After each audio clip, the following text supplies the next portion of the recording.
So I think Jeen's story is actually great. Let's do it.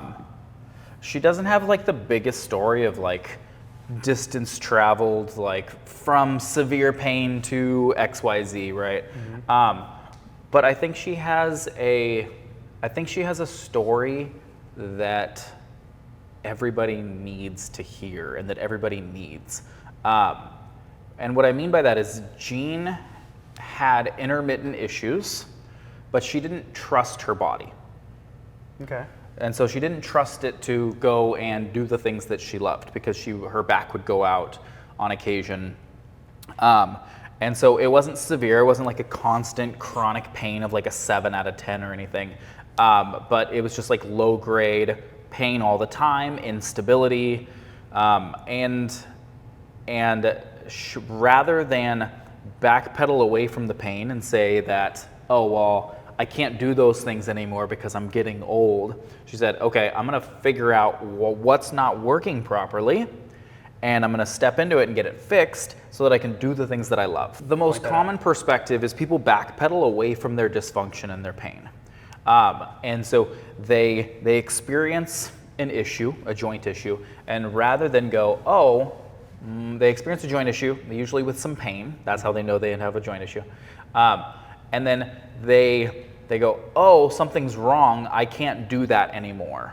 And so they step back away from it. The problem with that is that when you step back away from your lifestyle, you decrease the demands on your body and you get weaker. And then that pain and that joint dysfunction retracts back upon you. And then you encounter it again and you go, oh, I need to backpedal more. And it becomes this backpedaling game of running away from your pain and your dysfunction. And you end up backpedaling all the way into a corner until you can't walk and you can't go upstairs and your body just gets so dysfunctional. We see it play out all the time. People have been backpedaling for 10, 20, 30 years away from their dysfunction and away from their pain rather than stepping into it and going, okay, my body's telling me I have a problem somewhere. Let's look at it, let's find out what the problem is and solve it so that I can do the things that I love. That's an offensive strategy. Yeah, gotcha. Right? And the defensive strategy is backpedaling. And when Jeen came in, she said, well, I know what my problem is. I'm not mobile enough. I'm not flexible enough in these areas. And Jaylee was doing her consult and she goes, respectively, you're wrong. And told her right off the jump. Jeen just wore it like a champ. She's like, good. Okay, all right.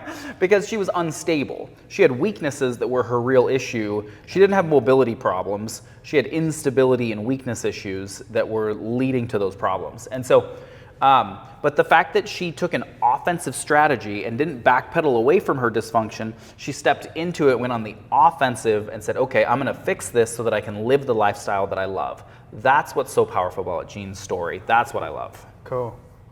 When, the whole backpedaling thing, like I heard you mention that at the workshop too the other day, but like to someone who has to kind of stick in the pain or fight against it or be offensive, like what does that look like for someone? Like, because Jeen could have decided to kind of like, oh, that's too much for me, I'm gonna back off. So she's in her 70s. And some people could be like, there's certain things that seem like maybe I'm going too hard. Like, how do you define, what is too much, what is not enough? You know what I mean? Or even using her example for. Yeah, generally speaking, letting pain be your guide is a good idea. You don't want to do things that are causing you pain because your body is sensing that there is a threat. Right. So listening to pain is a good idea, but being intentional, and what she did was she was intentional about seeking out the actual problem, which in her case was the joint dysfunction, okay? Seeking out the actual problem and solving it, not just going, oh, well, I need to be offensive, so I just need to garden more. Oh, so that's not going to get you there. So it's not even just being more physical. No. It's not just the physical side. There's a whole nother. Doing the things that are flaring you up is just going to keep flaring you up. See, So we're definitely not advocating to just keep doing the things that are flaring you up. Gotcha, okay. It's about stepping back, looking at your joints and the joint system that's problematic, and going, what's the real problem here? Is there joints that are not mobile enough? Are there joints that are too weak? Why is this area telling me there's a problem, right? Because pain problems are never where the pain is. They're always 3 to 5 joints removed. Right. Okay. And so what she did was she stepped back. She said, okay, I know I have a problem because I'm having pain. Okay. And so I don't trust the area. What do I need to do in order to solidify that area, take pressure off of that area, and then strengthen and get strong so that I can do the activities that I love? Gotcha. Yeah, because in my mind, I was already thinking, okay, pushing against pain means doing more work. That's But interesting. Yeah. Yeah. But you're saying, no, actually being proactive is the start of doing something in the right direction, even if it's not specifically connected to being more physical or doing more workouts. It's not always that. Yeah, 100%. What did she come in for specifically? Yeah, so low back instability. Okay. Her pelvis would go out, her back would go out, her SI joint would slip 4 or 5 times a year. And when she would go upstairs and when she tried to pick things up off the floor, it just felt unstable and she could feel that something wasn't right. And so she wasn't trusting her body to go do those things. Right.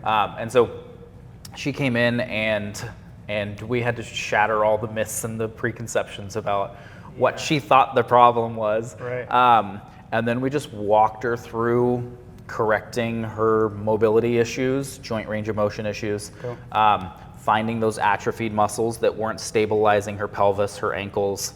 And now she's deadlifting 80 pounds for 10 didn't know reps. that. Like, Cool. she's in her 70s and she's just like crushing it. She's doing like asymmetrical planks and like just real athletic movements. And she came to me the other day and she goes, Matthew, you know I love you to death. You saved my life, right? I want to work a little harder. Do I need to? What do I need to do to like get some more athletic movements? And I'm like, Jeen, let's go. Yeah, So, right. like, she's poking you to get more. I'm like, all right, here we go. Let's do it. Can you describe some of the moves? I mean, we talked a little bit about what, what kind of bar she's pushing now, but like what type of moves did she use or do when she first got in?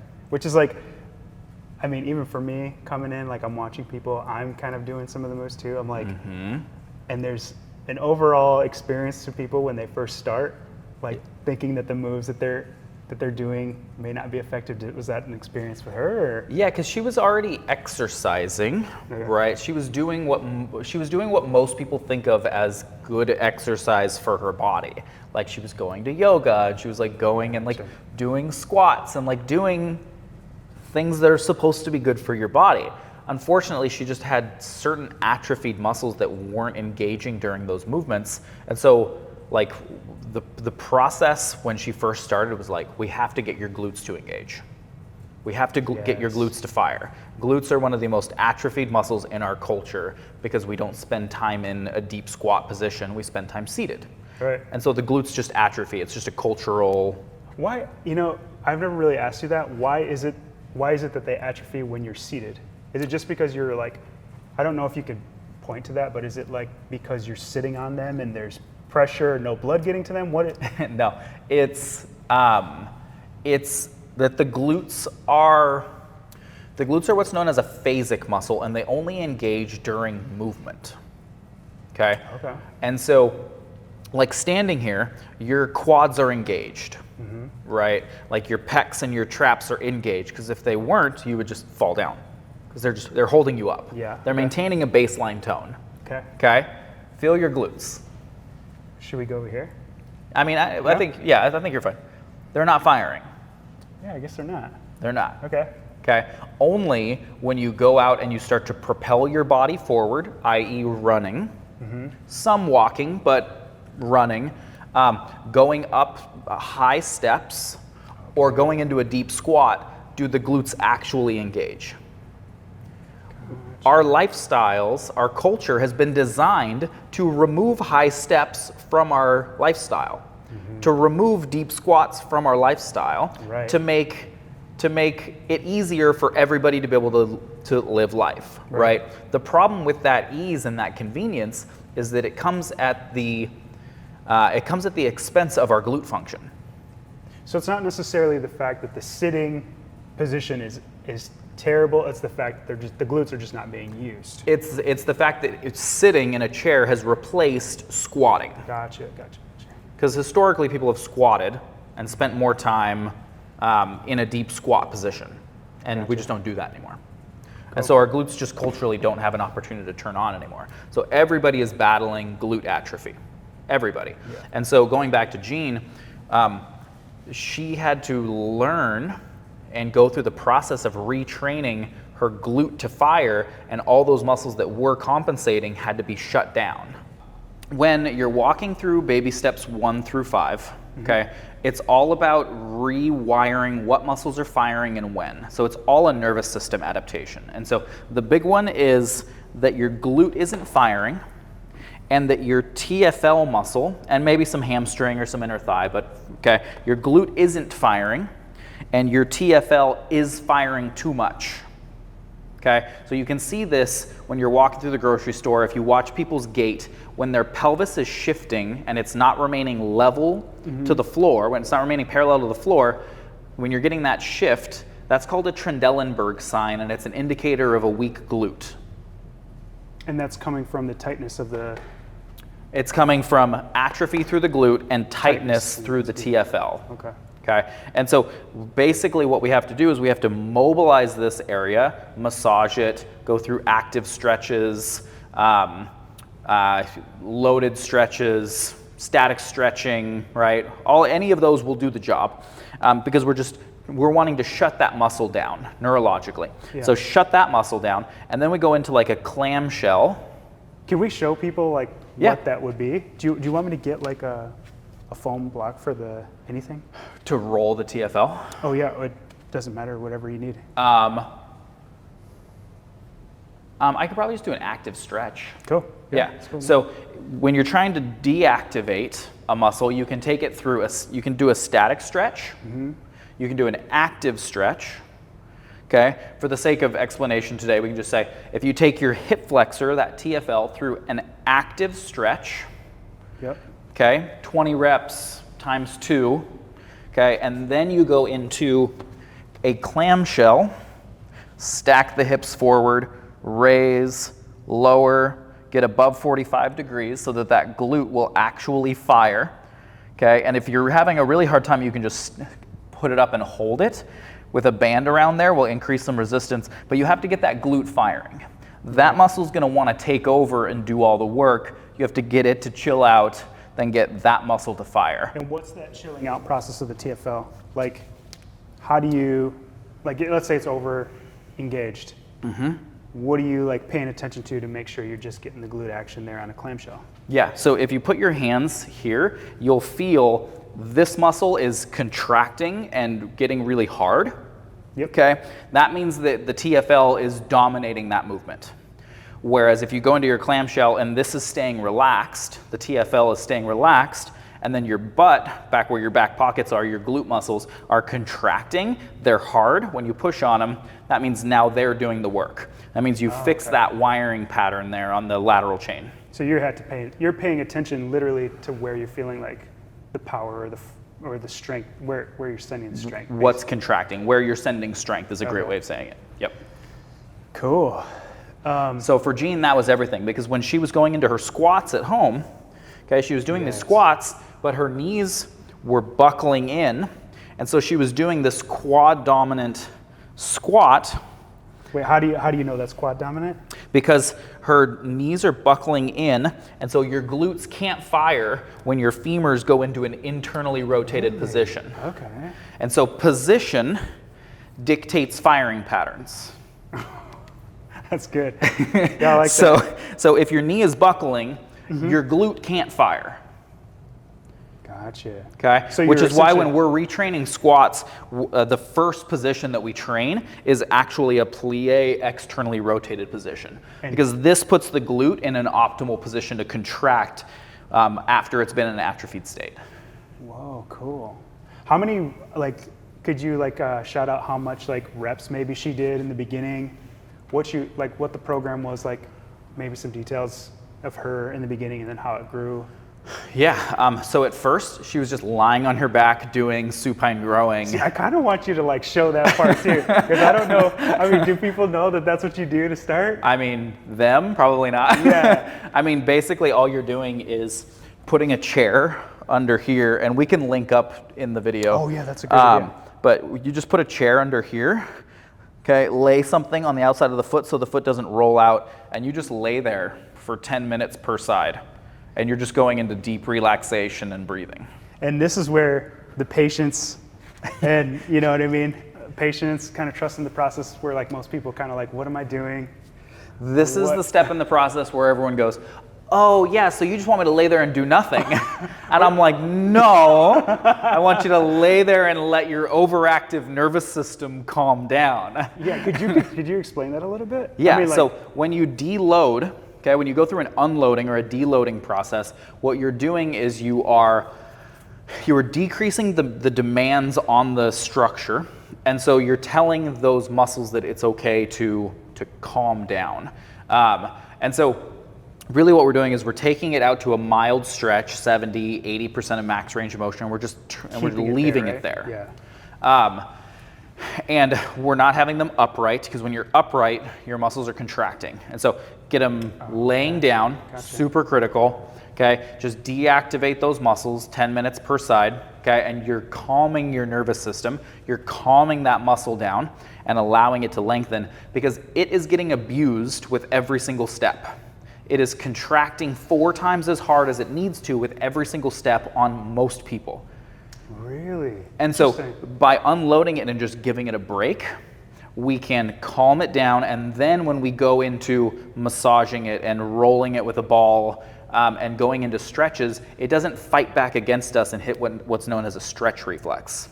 What's that? I never heard you talk about that. So a stretch reflex is when you take a muscle to a stretch, okay, you ask it to lengthen, but the muscle and the nervous system sense a threat to tear, and so it's going to contract back against it. Is that when you'll like stretch out or roll a glute, and you said sometimes you can like feel like something kind of moving around? Is that what you've mentioned, or is that something else? No, it's more like if you go into a stretch, okay, and you don't actually feel any added range of motion afterwards, you can actually even feel tighter afterwards. So you can actually check if you hit a stretch reflex mathematically.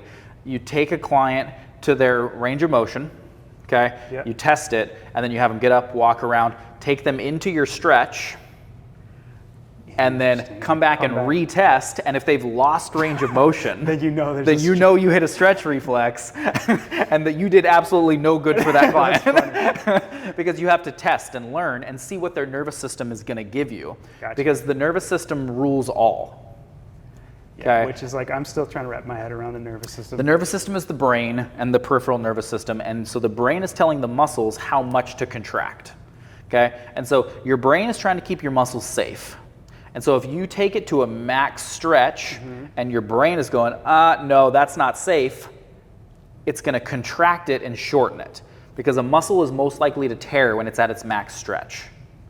Oh, so your brain is trying to protection protect. mechanism. Yes, it's a protection mechanism. And so the problem with always staying in a fight or flight in a protection mechanism standpoint is you never actually get those muscles to lengthen or relax. And when one muscle is contracted, the other muscle on the other side of the joint is always deactivated. Okay, so like now it kind of makes sense. The deactivation makes a little more sense. So when you start putting, let's say, the TFL under kind of just a steady, stretch, instead of it panicking, you're saying it's okay for it to be here. Oh, so we're taking it to 70, 80% of your max range of motion, not enough to trigger, not enough to freak out your nervous system, okay? But enough to put it onto a stretch and then let your nervous system know it's okay. It's all right. It's relax. And then we encourage breathing, because that's going to be another signal for your nervous system that it is safe. This is good. And so we can, step 1, which is those deactivations, prepares your body to then take your muscle to 85 to 90% max range of motion, stretch. Gotcha. Okay, which prepares your body for loaded stretching. So now you can use loads and take it to max range of motion without your body freaking out. And so it's progressive overload. Dang, okay. Just consistently asking permission. Asking permission is a really important term. Yeah. Because your nervous system rules all, right? And so you can't go, oh, well, I want my joint to move more, so I'm gonna force it. Yeah. Your body will go, no, no, no, no, no. I run the show around here. That doesn't feel safe to me, and it'll just tighten down. Gotcha. And so when you're trying to gain more joint range of motion, you really are asking for permission on every rep and every stretch. And so what we do is we tell people, I want you to breathe and exhale, okay? Because your breathing and your muscle contractions are intrinsically linked. Oh boy. Okay? So when you feel scared, okay, what happens? I mean, I probably close up, start breathing more. You tighten up and you shorten your breathing. Yep. Okay? And so your diaphragm stays contracted or hold your breath, right? And so your breathing and your muscle contractions, okay, how tense you are, those two things are intrinsically linked. Okay. Okay? So what we're trying to do is get you into your rest and digest nervous system, okay, out of your fight and flight nervous system, and that's going to allow more joint range of motion and less stretch reflex when we ask for permission for more joint range of motion. I like it. And that's really crucial because that allows us to get to getting that atrophied muscle to fire. Because you can't just ask an atrophied muscle to fire because there's other muscles that have been doing that job that are just going to keep doing that job. That's why gardening doesn't fix anything. Right. Because it's the movement that you've been compensating with. You're not going to fix a compensation by doing the very things that you've been compensating with. Okay, and so it takes a very specific step-by-step protocol of releasing and mobilizing and calming down those overactive compensating muscles, and then very specifically targeting, engaging, and contracting and confirming that you're contracting those atrophied muscles. So that was huge in Jeen's case. She didn't realize her glutes weren't firing. Right. And then once she started realizing that they weren't firing, she had to figure out how to get them to fire. And it's not like a conscious thing. You can't control consciously what muscles are firing and what muscles aren't firing. Not even if you're just like... Not even close. Because it's regulated by your midbrain and brainstem, which is the same areas of the brain that regulate breathing and heart rate and digestion. You can't stop your digestion. If I was like, focus really hard and stop your digestion, you'd be like, no, I got it. Yeah. So it's the same thing. It's the same area of your brain that regulates posture and movement. You don't have access to it. It's so interesting. In my mind, I'm thinking, I have complete control over what I want to fire and what I don't. But you're telling me... That's an illusion. You do not. Okay. All right. So once Jeen got her clamshells really strong, her glute muscle really strong, then it was a process of just building her strength and her load-bearing capacity. Very step-by-step progressionally, 5% per week, okay? And taking Could you explain what a 5%, like, is that just like, is that 10 reps to 15, or what do you mean by that? Yeah. So if the demand is, if we're asking her to do a plie sit stand, right? So she's sitting down into a chair and then standing up. Okay. If she weighs about 150 pounds, okay, she's going to be moving or leveraging the load of here up, which is going to be about 135 pounds. Okay. Okay. And then if I put a 10-pound dumbbell in her, or 15 or 20, right? That's going to put her up at about 140, 150 pounds. Let's just say 150 pounds for ease of calculation. Cool. Okay. So we don't want to take her from a 150-pound load to a 200-pound load. Right. Because that's a 33% increase overnight. Her tissues will break down under that big of a load. It's too big of an ask. Gotcha. Okay. And so taking an incremental increase in load and applying that to the structure, the tissues will actually reconfigure, get more organized, more dense, and more capable of bearing load, which is what getting stronger means. Okay. And so Jeen went from doing sit stands with body weight, getting the proper muscles firing, to then progressionally increasing load, to then going and learning how to hip hinge, which is a whole thing in and of itself. And now she's deadlifting 80 pounds for 10 reps. Step by step by step by step by step by step. Yes. How did she do throughout the whole span? Like, how long was she here? Or in the kind of getting her back to strong? She's been here about a year, I think. Usually the process takes about 6 months. Cool. Okay. And I think the thing that Jeen did so wisely was she asked questions along the way. Really? She is one of my best students in terms of asking questions and seeking understanding.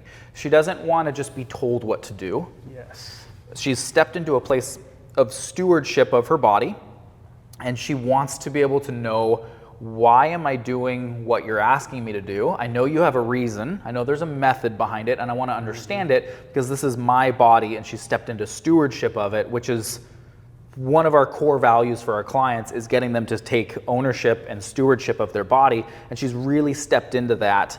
And she's challenged me on things. Really? Yeah, it's so great. What did that look like? Would that look like, hey, this move seems ridiculous, why should I do this? Or is it more like... It's more like deadlifting, right? She's like, I'm 70, I'm probably gonna get it wrong, 73, 74, something like that.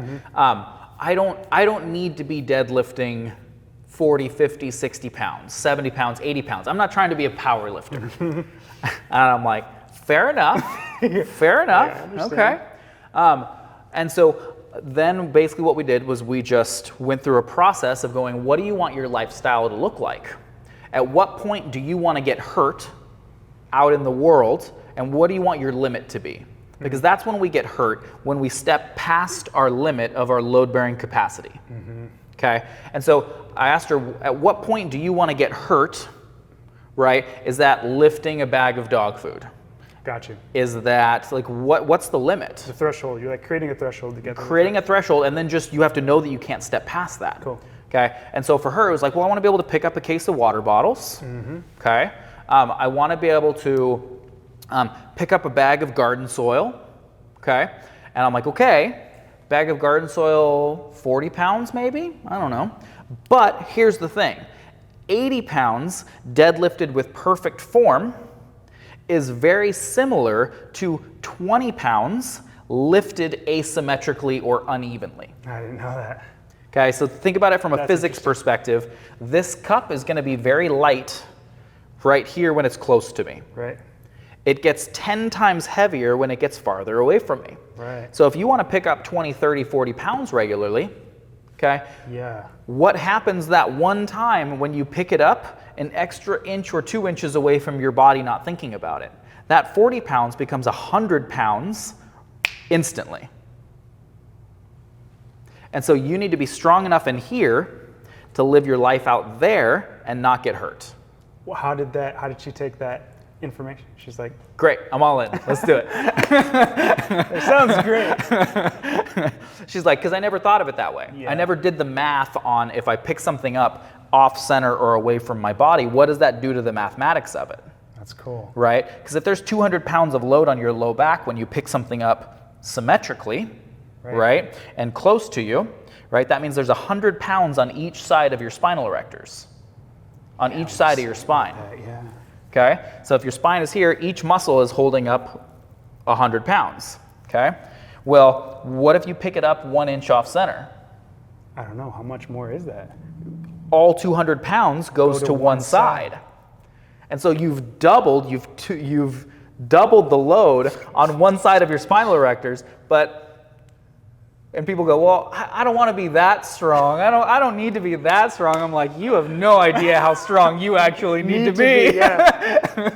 And I don't even know. I don't know what movement you're going to do. That's true. You know, because if you pick something up 6 inches out in front of you and it's more heavy than you think, it's going to be 1,000 pounds of load directly to your lumbar spine. Like easy, you can get to 1,000 pounds of load. And so understanding you need to be as strong as possible in here, done safely, of course. Right.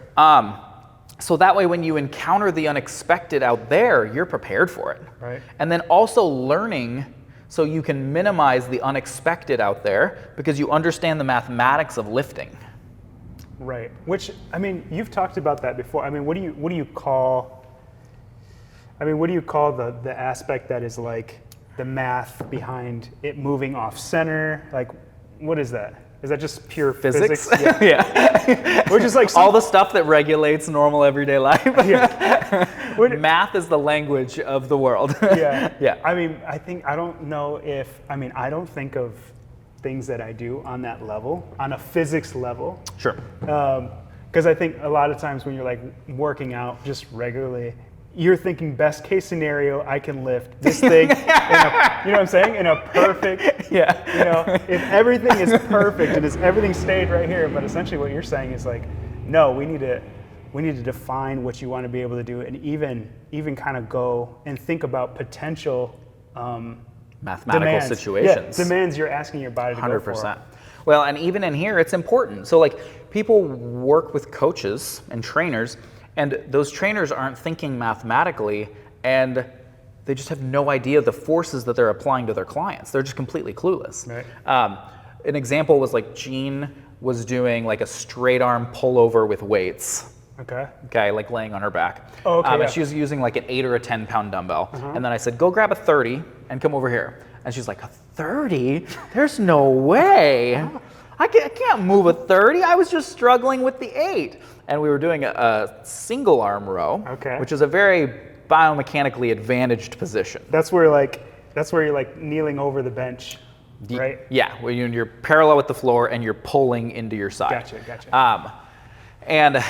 And she did it, and she's like, I can do it no problem. How did you know that I could do it no problem? I said, because you were lifting a 10 inches away from your body.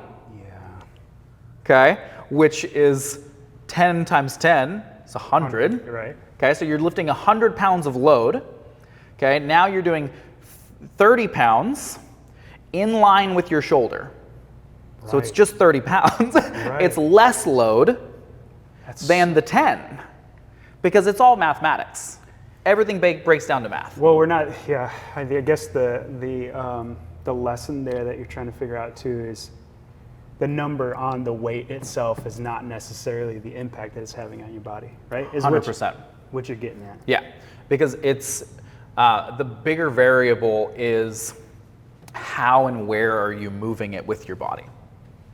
Yes, like where you're putting the pressure or wherever the demand is like going to on your body. Yep.